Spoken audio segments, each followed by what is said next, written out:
Recorded Books presents The Disquieting Death of Emma Gill by Marcia Biederman, narrated by Elisabeth Rodgers.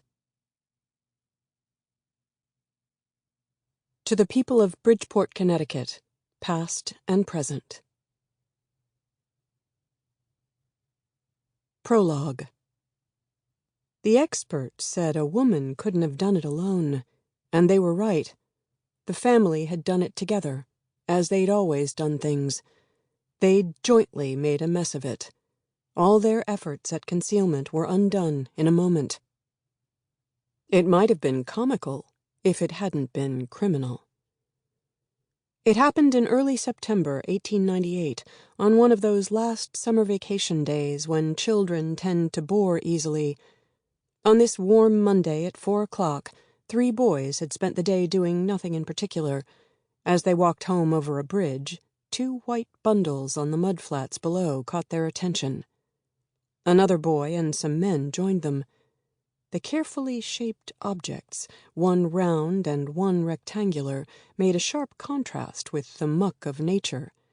It was strange. The adults seemed content to marvel, but a boy decided to investigate. Johnny Jackson descended from the bridge and found a long stick.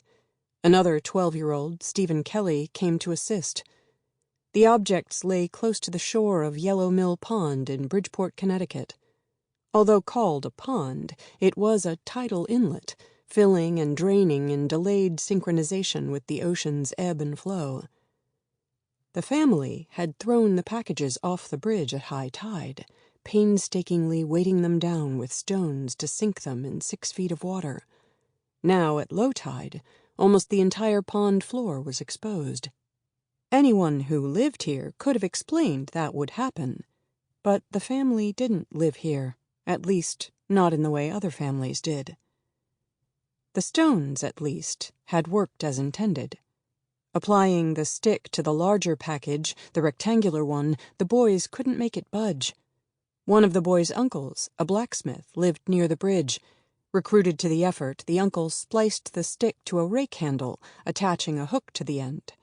Now, properly equipped, the team retrieved its quarry. Cord held the cloth covering together.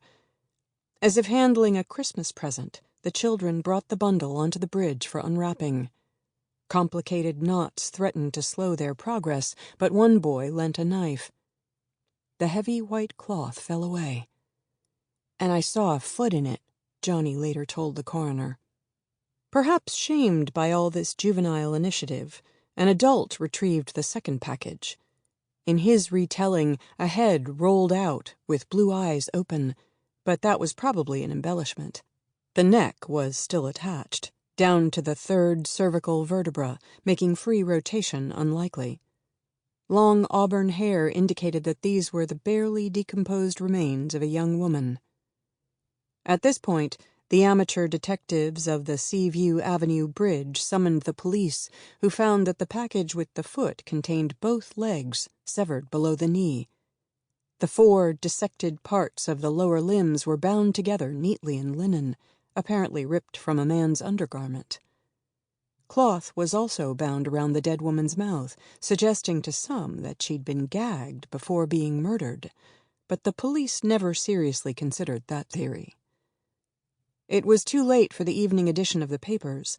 With 65,000 inhabitants, Bridgeport was one of New England's largest cities. Nevertheless, word spread quickly, all the way to the North End. A search began for the missing body parts. As the waters rose, boaters were placed on alert, and volunteers in hip boots scoured the pond. As they searched, journalists and thrill-seekers flocked to the private funeral home that served as the city morgue. The police had placed the head on display, hoping someone could identify the victim, described in one paper as having an aquiline nose and in another as possessing a wealth of hair. It was a spectacle worthy of the showman P.T. Barnum, formerly a mayor of the city. As night fell, correspondents and illustrators from the big New York papers queued up at the morgue, eager to see the head in a bucket. Just blocks away, a phaeton, drawn by a hired team of horses, rolled down a street, preceded. Sample complete. Ready to continue?